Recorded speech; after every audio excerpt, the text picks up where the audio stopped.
방금 부른 찬양 이름이 뭔지 아시죠? 아프리카 노엘인데, 그래서 우리 아프리카에 갔다 온 겁니다 지금.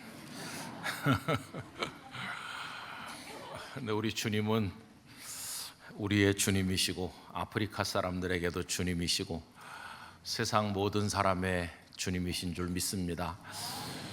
오늘 이제 주일이니까 우리는 여기서 모였고 지구촌의 모든 성도들이 각자의 장소에서 시간에서 하나님을 찬양하겠죠. 이 땅에 내려주시는 하나님의 은혜와 평강으로 인해서 전쟁과 욕망으로 범벅이 되어 있는 이 세상에 하나님의 뜻이 이루어지기를 간절히 바랍니다. 오늘도 우리 예배당에 오신 성도님들, 또 우리 교회를 방문하신 분들, 여러 군데서 예배하는 모든 성도들에게 하나님의 큰 은혜가 충만하시기를 간절히 기원합니다. 이제 성탄절이 다가오면은 선물들을 많이 주고받으시겠죠. 여러분, 좋은 선물은 어떤 걸까요?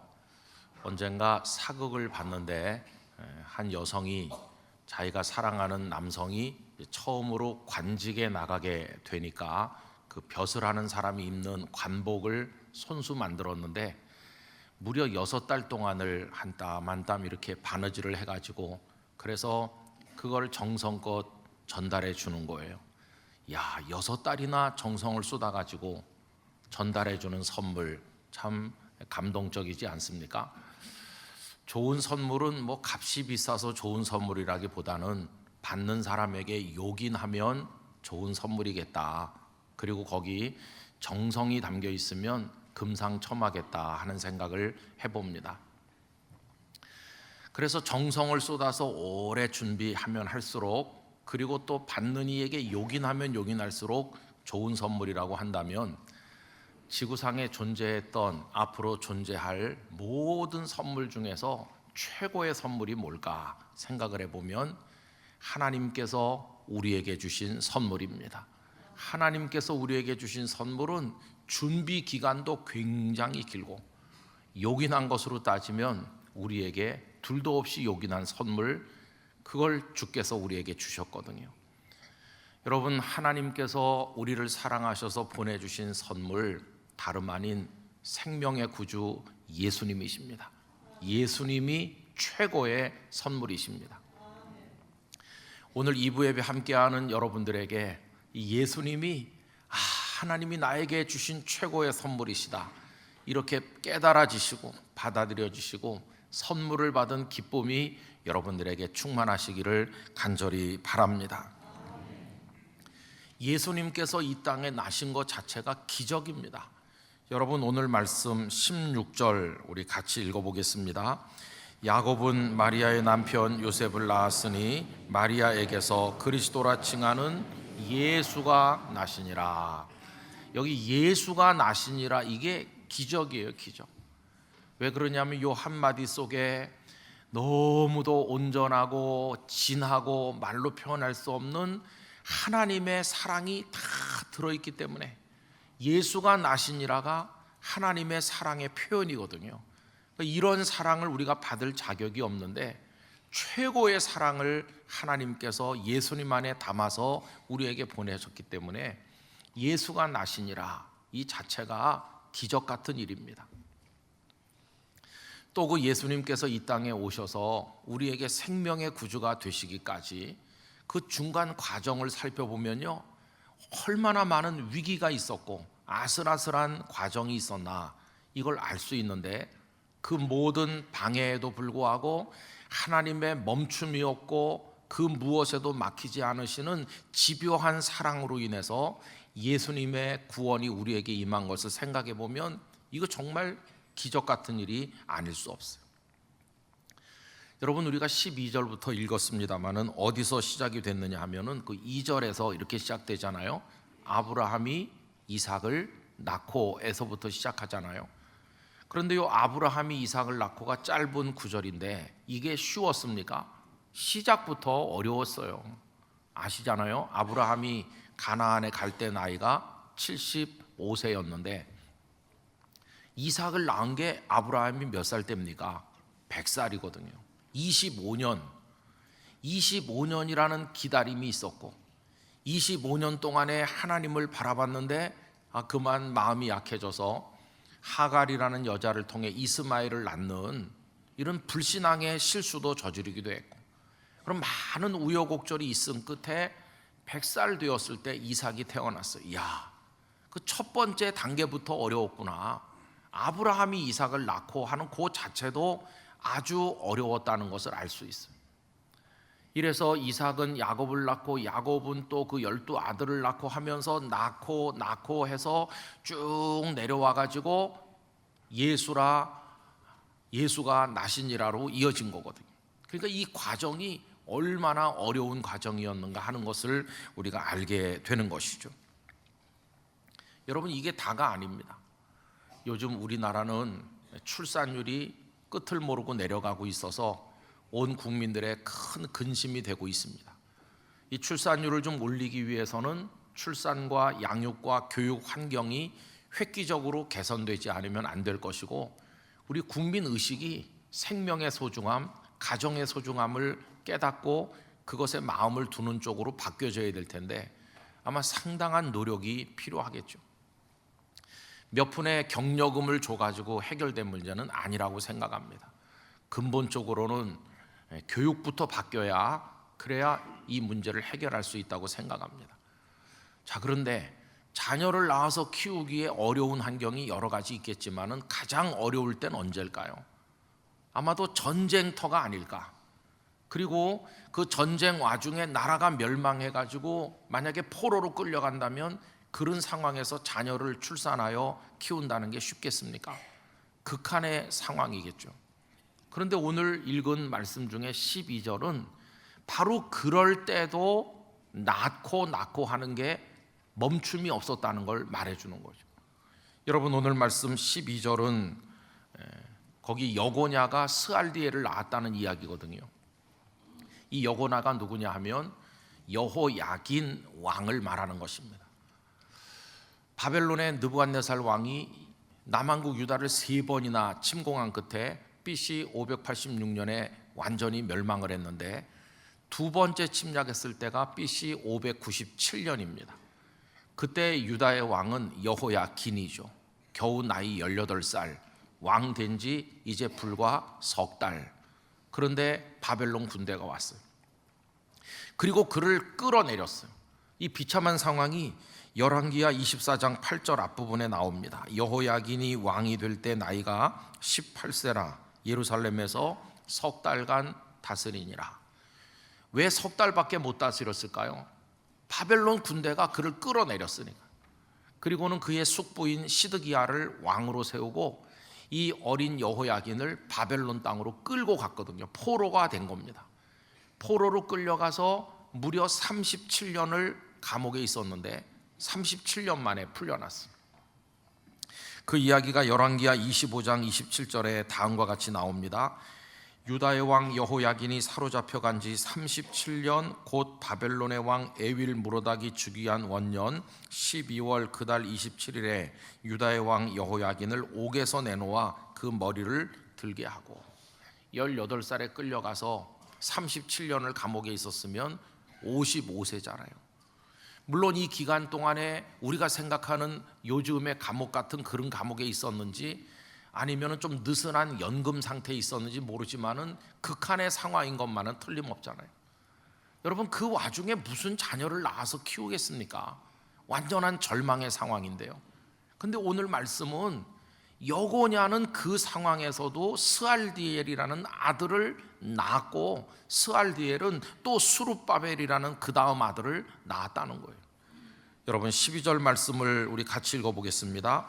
바벨론으로 사로잡혀 간 후에 여고냐는 스알디엘을 낳고 스알디엘은 수룹바벨을 낳고.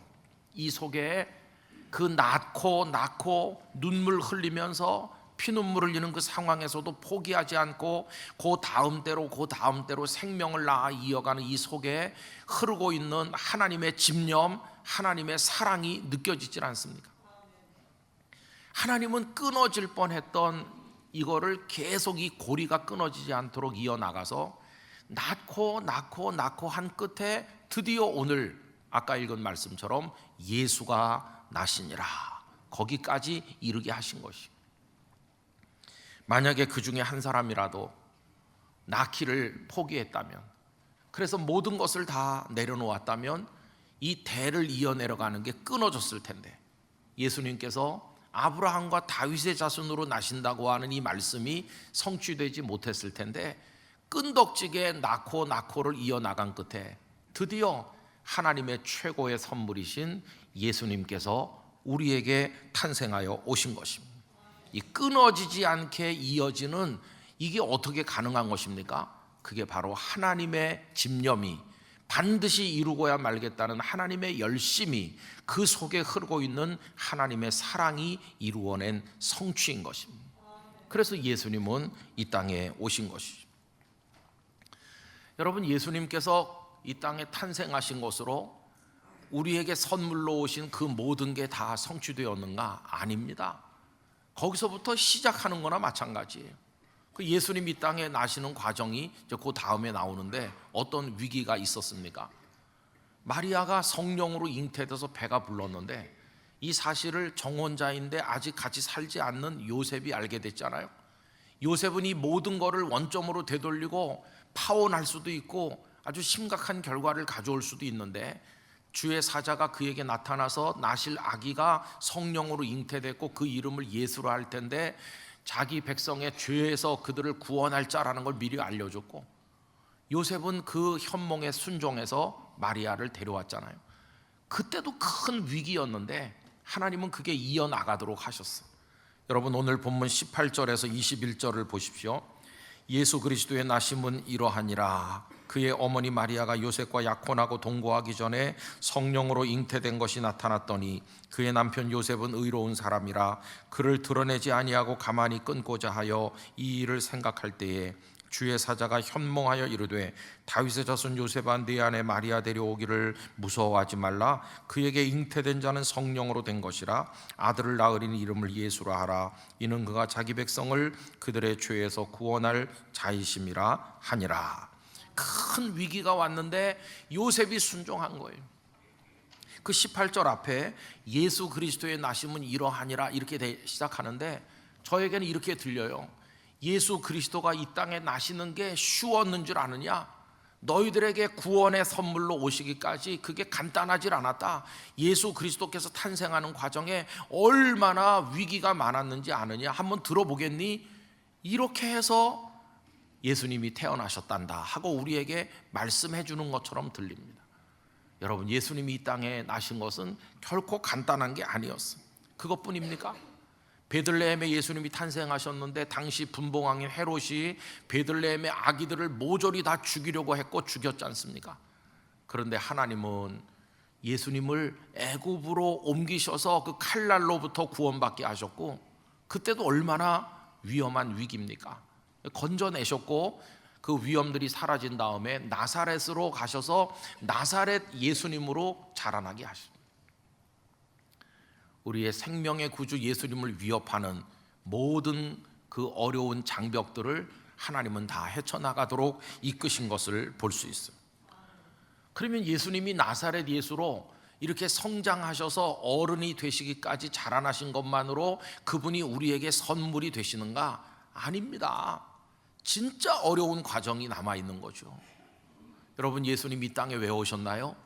우리를 죄와 사망과 사탄의 손에서 건져 구원하시기 위해서 이 땅에 오셨어요. 그게 하나님의 계획입니다. 하나님의 계획은 우리를 구원하셔서 영원한 생명으로 옮기시는 것이에요. 그걸 위해서 예수님 이 땅에 오신 거거든요. 그럼 이제 그걸 이루어 나가시려면 십자가를 지셔야 되고 부활의 영광을 얻으셔야 되는 과정이 이제 남아있는 거죠. 근데 그게 쉬웠는가? 아닙니다. 이 십자가를 지시고 부활하시는 과정에 참 어려운 방해가 많이 있는 거죠. 여러분, 그 방해꾼 중에 으뜸은 사탄이었어요.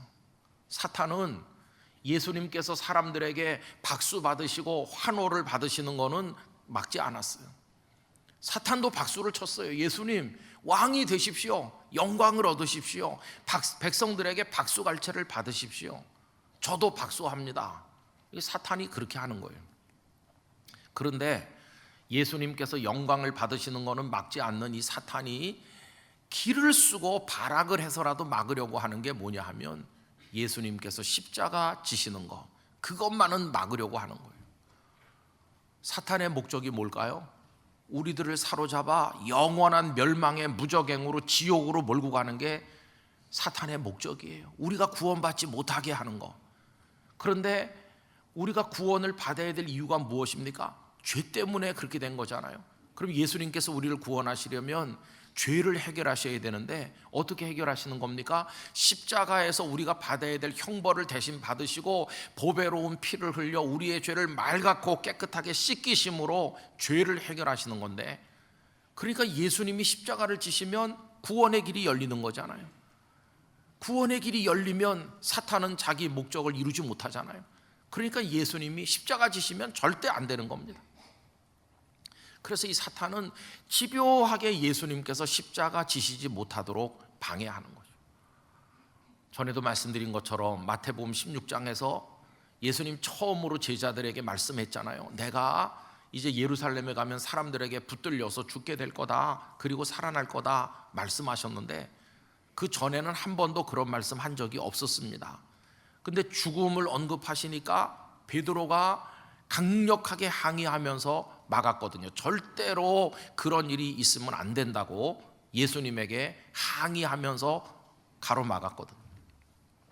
그랬더니 우리 예수님 그렇게 사랑하는 제자를 향해서 뭐라고 책망하셨습니까? 사탄아, 내 뒤로 물러가라. 아니, 베드로를 사탄이라고 부르셨어요.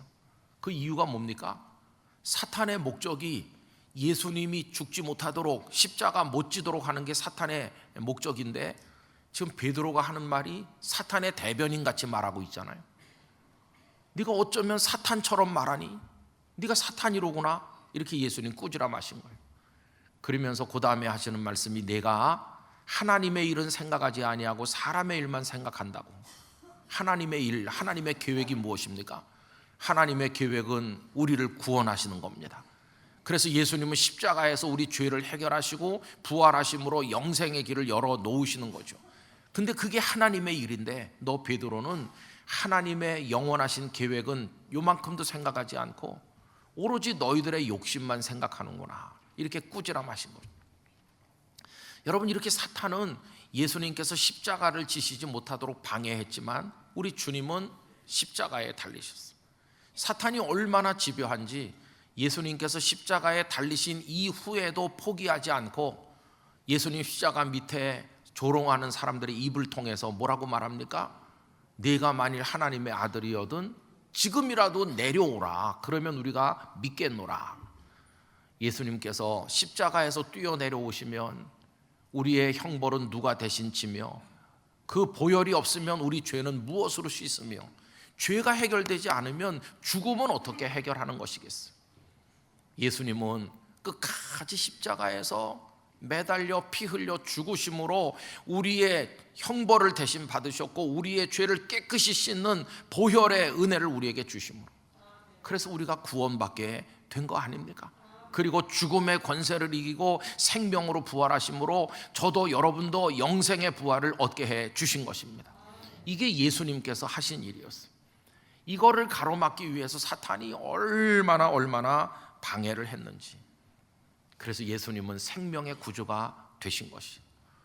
여러분, 아까 제가 서두에 좋은 선물은 받는 이에게 요긴해야 된다고 그랬잖아요. 여러분, 구원에 있어서 예수님 외에 누가 있나요? 없습니다. 우리가 아무리 부귀영화를 다 누리고 세상의 모든 걸 손에 가진다 할지라도 그거 가지고는 우리를 구원할 수 없잖아요. 가장 아쉬운 게 구원받지 못하는 거예요. 아무리 돈이 많고 권력이 있어도 구원을 얻을 수가 없어서 그것 때문에 고통받고 인생의 허무함 속에 멸망할 수밖에 없는데, 누구도 해결해 줄 수 없는 그거를 예수님이 딱 오셔서 해결해 주시니까 얼마나 요긴합니까? 여러분, 세상에 많은 일은 이가 없으면 잇몸으로 대신할 수 있지만 구원에 있어서만은 예수님은 대안이 없는 유일한 한 분밖에 없는 우리들의 구주이신 것이, 그분이 없이는 구원도 없는 거예요. 그런데 그 예수님을 하나님께서 우리들에게 보내주셔서, 그래서 우리가 구원받을 길을 활짝 열어놓으신 것이, 이 얼마나 놀라운 하나님의 사랑입니까? 그럼 여러분, 이렇게 예수님께서 십자가를 지시고 부활하심으로써 생명의 길을 열어놓으신 것으로 이 자리에 있는 우리 모두에게 구원의 선물이 되셨을까요? 아닙니다. 그걸로 끝난 게 아니었어요. 그 복음을, 예수님의 십자가 부활의 복음을 우리가 들어야 될 거 아닙니까?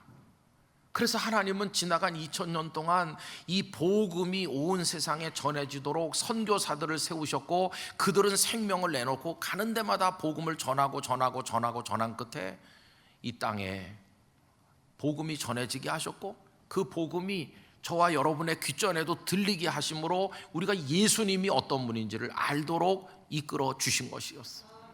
그게 또 다가 아니죠. 여러분, 예수님의 복음을 듣는다고 다 믿음을 가지고 예수님을 구주로 믿나요? 아닙니다. 우리들은 다 죄 가운데 살고 목이 곧고 마음이 돌덩이보다 더 딱딱하고 마음 문을 굳게 닫아 걸은 사람들인데, 이렇게 완악한 우리들이 어떻게 예수님을 구주로 고백하게 됐나? 하나님께서 우리 같은 사람들을 구원하시기로 작정하셨고 선택해 놓으셨고, 때가 되었을 때 성령님을 통해 우리 마음을 녹여주시고 문을 열어주셔서 우리가 믿게 된 것이, 이게 다 하나님의 사랑이 이룩하신 거예요. 그래서 에베소서 1장 3절에서 6절까지 이렇게 바울 사도는 고백하였어요. 찬송하리로다 하나님 곧 우리 주 예수 그리스도의 아버지께서 그리스도 안에서 하늘에 속한 모든 신령한 복을 우리에게 주시되 곧 창세 전에 그리스도 안에서 우리를 택하사. 여러분, 세상은 우리를 우습게 생각할지 몰라도 하나님이 벌써 창세 전에 저와 여러분을 택하셨다는 사실을 믿어야 됩니다. 우리는 선택받은 하나님의 자녀입니다. 우리를 택하셔서 우리로 사랑 안에서 그 앞에 거룩하고 흠이 없게 하시려고 그 기쁘신 뜻대로, 하나님의 기뻐하시는 뜻대로 우리를 예정하사 예수 그리스도로 말미암아 자기의 아들들이 되게 하셨으니, 하나님께서 다 그렇게 정하신 거구나. 그래서 당신의 기쁘신 뜻대로 우리를 하나님의 자녀를 삼으셨구나. 이는 그가 사랑하시는 자 안에서 우리에게 거저 주시는 바. 우리가 뭐 돈을 냈나요? 시험을 쳤나요? 노력을 했나요? 아무것도 못한 죄인이지만 거저 주시는 바 하나님의 은혜의 영광을 찬송하게 하려는 것이라. 여러분, 오늘도 우리가 예수님을 믿고 하나님을 찬송하는 이 예배의 자리에 있게 된 거, 우리 노력으로 된 것이 아니라는 사실을 알아야 됩니다. 하나님께서 우리를 정해주셨고 불러주셨고, 지혜와 계시의 영이신 성령께서 우리의 완악함을 다 이기게 하시고 마음의 문을 열어서 믿고 영접하게 하셨기 때문에 우리가 구원받은 사람으로 오늘 이 자리에 있는 것이죠. 하나님께서 그 사랑의 손으로 우리를 끌어당겨 주신 그 결과로 우리가 구원받은 하나님의 자녀가 된 것이에요. 내가 어떻게 구원받은 하나님의 자녀가 됐나? 하나님의 집요한 사랑이 있었기 때문이에요. 아브라함이 이삭을 낳고 그게 벌써 우리를 향한 사랑이었던 것이에요. 그래서 긴 세월 동안 낳고 전쟁과 나라의 멸망과 포로가 되는 그 극한 상황에서도 스알디엘을 낳고 스룹바벨을 낳고 해서 예수가 나시니라. 그 이후에 죽음의 와중에서 예수님을 헤롯의 칼날에서 건지시고 나사렛에서 자라게 하시고 사탄의 방해에도 불구하고 십자가에서 우리의 죄를 담당하시고, 그리고 생명의 부활로 그 길을 열어놓으시고, 그리고는 선교사들을 통해 복음을 듣게 하시고, 성령께서 우리 마음을 움직여 믿게 하시고, 오늘도 이 자리에 예배자가 되게 하기까지 우리 한 사람 한 사람을 향한 하나님의 사랑은 얼마나 오래전부터 준비되었다가 우리에게 전해졌는지, 여러분, 그 준비하신 정성으로 보면 하나님께서 예수님을 통해 주신 선물이야말로 최고의 선물이 아닐 수가 없는 것이에요. 여러분, 우리 모두는 최고의 선물을 받은 사람이고 그 선물을 누리고 있는 사람임을 하나님 앞에 감사해야만 될 것입니다. 이 하나님의 열심이, 하나님의 집요한 이 마음이, 우리를 향한 사랑이 다 이루신 것입니다. 말씀하신 대로 성취하셨어요.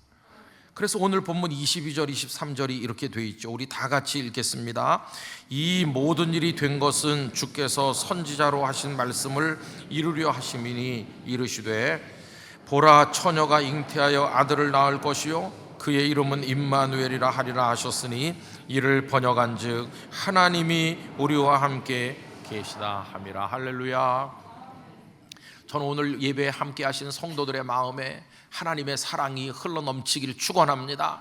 그래, 내가 이런 사랑을 받은 사람이구나. 나는 시시한 사람이 아니라 하나님의 영원하신 선택 중에 부름받고 그 사랑으로 내가 오늘 여기 있으니 하나님 감사합니다. 이런 기쁨과 감격이 여러분 안에 충만하시기를 바라는 것입니다. 하나님의 사랑이 우리를 붙들어 여기까지 인도하시고, 여러분 이 사실을 누구보다도 깊이 깨닫고 고백한 분이 사도 바울이십니다. 생각을 하고 또 생각해 보는 거죠. 내가 어떻게 예수님의 사람이 됐나? 나는 예수님의 원수 아닌가? 예수님을 미워했고 예수님을 믿는 사람들을 잡아다가 가두고 스데반 집사님이 돌에 맞을 때 그 옆에 서서 증인 노릇하고 더 많은 사람 잡아오려고 다메섹까지 가던 정말 못된 죄인 중에 괴수 아닌가? 그런 내가 어떻게 지금 예수님의 사람이 됐나?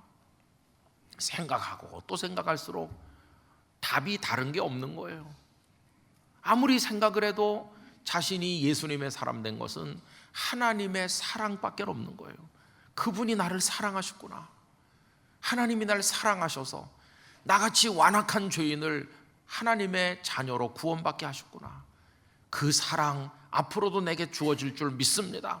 비록 환난이 많고 핍박이 많지만 세상의 그 무엇도 나 바울을 하나님의 사랑에서 끊을 수 없을 줄 믿습니다. 이게 바울의 고백이었어요. 여러분 그 고백이 어디 나옵니까? 로마서 8장 38절 39절 우리 화면을 보면서 다 같이 읽겠습니다.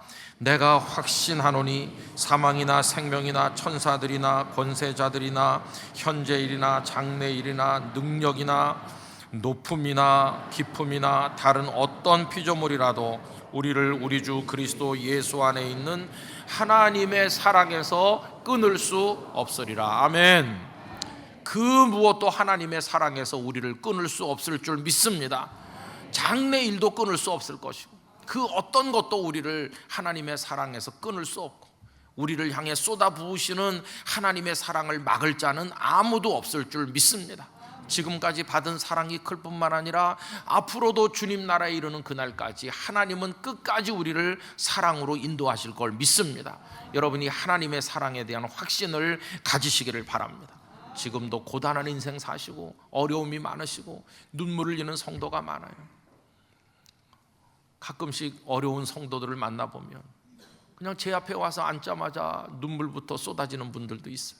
참 어렵구나, 인생이 힘들구나, 그런 분들 너무 많아요.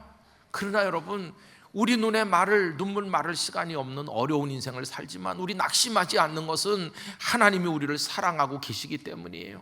그 사랑에서 우리를 끊어낼 자는 그 어떤 것도 없을 줄로 믿습니다. 막힘이 없이 흐르는 하나님의 사랑이 우리 성도님들에게 흘러 넘치시기를 축원합니다. 그 사랑에 이끌려서 우리 모두 천국문을 통과할 줄로 믿습니다. 그때까지 승리자가 되시기를 원하는 것입니다. 여러분 이런 찬양이 있잖아요. 제가 이제 집에서 이제 이걸 혼자서 흥얼거리니까 우리 딸이 그거 좀 틀렸는데 이렇게 말하더라고. 그래서 조금만 부르려고 합니다. 인터넷으로 미리 들어보고 가라고 하더라고요. 세상 흔들리고 사람들은 변하여도 나는 주를 섬기리. 그만큼만 부르고 그 다음이 이제 멋진 거예요. 사실은 세상이 흔들리고 사람들의 마음이 다 변해요. 그렇게 나한테 잘해줄 것 같던 사람이 싹 돌아서고 쌀쌀맞고 날 배신하고 사람들을 다 변해요. 세상 인심이 야박해요. 그런 세상에 내가 살지만 그래도 나는 주님만 섬기겠습니다. 왜? 주님이 누구시길래? 그 다음 가사가 이거예요. 주님의 사랑은 영원히 변하지 않네. 여러분 주님의 사랑은 영원히 변하지 않으리. 우리를 향한 하나님의 사랑은 변하지 않으리. 우리 부모님도 우리를 사랑했지만 세상 떠났고 그 사람 믿고 시집왔지만 그 남자 그때 그 남자가 아니고 뭐 그녀들도 비슷할 거예요. 자식 믿었는데 자식, 야, 내 배 아파서 낳은 자식이 이렇게 내 눈에 피눈물 나게 하는구나. 친구? 글쎄요, 세상에 믿을 게 뭐 있나. 그리고 어떤 분들은 돈밖에 없어. 그런데 돈이 이게 뭐 내가 마지막에 눈 감을 때 어떻게 이 돈을, 다 소용이 없고. 그래서 여러분, 주님밖에 없어요. 그래서 그 다음 가사가 이래요. 나는 주를 신뢰해. 오직 믿음으로 내가 살리라. 오직 믿음으로 내가 살리라. 하나님의 사랑 하나 믿고, 그 사랑은 나한테 변하지 않는 사랑이니까 내가 그 하나님 끝까지 신뢰하겠습니다. 하나님께 나의 인생을 다 맡기겠습니다. 그 사랑에 저를 맡겨서 남은 시간을 살겠습니다. 그리고 믿음으로 하나님을 바라보겠습니다. 여러분, 그 하나님의 사랑이 그 집요한 방해를 다 뚫고 생명의 구주 예수님을 최고의 선물로 보내셨고, 우리의 구주가 되게 하신 사랑이니까 우리 그 하나님의 사랑을 믿고 남은 인생을 달려가기를 간절히 원합니다. 혹시 사람들에게 섭섭한 일 당하시고, 어떤 때는 우리 못난 자신에게도 배신을 당하기도 하고 어려우시지만, 여러분 속에 그 하나님의 사랑이 흐르고 또 흘러 우리를 다 주님 나라에 이르게 하실 줄 믿습니다. 사랑 안에서 행복한 하나님의 자녀들 되시기를 축원합니다. 기도하겠습니다. 아버지 하나님, 우리가 구원받아 이 자리에 있는 거 하나님의 사랑의 결과입니다. 많은 끊어질 뻔한 아슬아슬한 위기가 있었지만 수천 년 전부터 준비하셔서 그 사랑을 흘려보내셔서 예수님이 땅에 오셨고 우리의 구주가 되셨고 믿게 해주셨고, 지금도 그 사랑 안에 있습니다. 앞으로도 그 사랑 주실 줄 믿습니다. 세상이 흔들리고 사람들의 마음이 다 변해도 하나님의 사랑은 영원할 줄 믿습니다. 주여, 그 사랑 안에 모든 성도들이 승리하도록 복을 주옵소서. 예수님의 이름으로 기도하옵나이다. 아멘.